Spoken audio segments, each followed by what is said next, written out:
Hi, you're listening to Alabaster Jars, a collection of perspectives on life and spirituality written by women, for women, and read by women.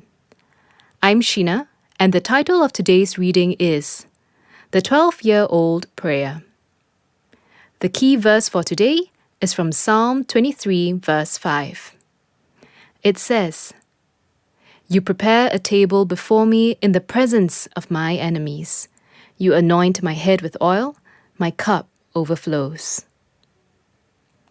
12 years ago, my brother's relationship came to a bitter end when his girlfriend left him and took with her their twin boys.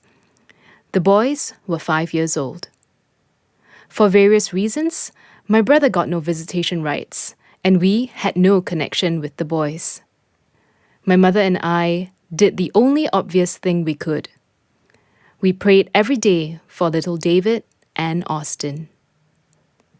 2 years later, we heard the boys' mother had died, and that the boys were in state custody. Quickly, we contacted social services and began processing the paperwork to find a way to bring them home. But for whatever reason, we did not succeed. So we just continued praying every day. We sent letters, birthday cards, and even money orders for the boys through their caseworker. Still, we never heard from the boys or about them. Years went by with absolutely no contact. 2011 was year 12. The boys would be adults soon. The chances of finding them seemed almost zero. And then one day came an unexpected call from the social service office. The lady introduced herself as the new caseworker assigned to David and Austin. She then proceeded to tell me of how she found a box of letters and cards and money orders. It was obvious to her that David and Austin had a family who loved them, and she wanted to bring us back together. Since that day 12 years ago, I have moved a lot. I was now 3,000 plus miles away from where my nephews were. I wished I could hang up the phone and be miraculously transported across the country to see my precious boys. But not only was I too far away, I was also unemployed and had a sick husband at home. There was no way I could visit them. These were my thoughts as I talked to the social worker. It was a bittersweet moment.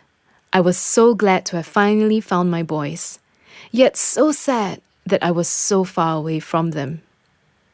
Just then, I heard her tell me the state would pay my expenses to travel to see them. My cup was more than running over. I was drowning in the joy of answered prayers. But God's goodness did not stop there. When I looked up at the tall and strong David and Austin from my petite frame, I could tell that God had been their protector all along. David told me of how he wants to be an evangelist, and Austin said he planned to work beside their brother to provide music and songs for their ministry.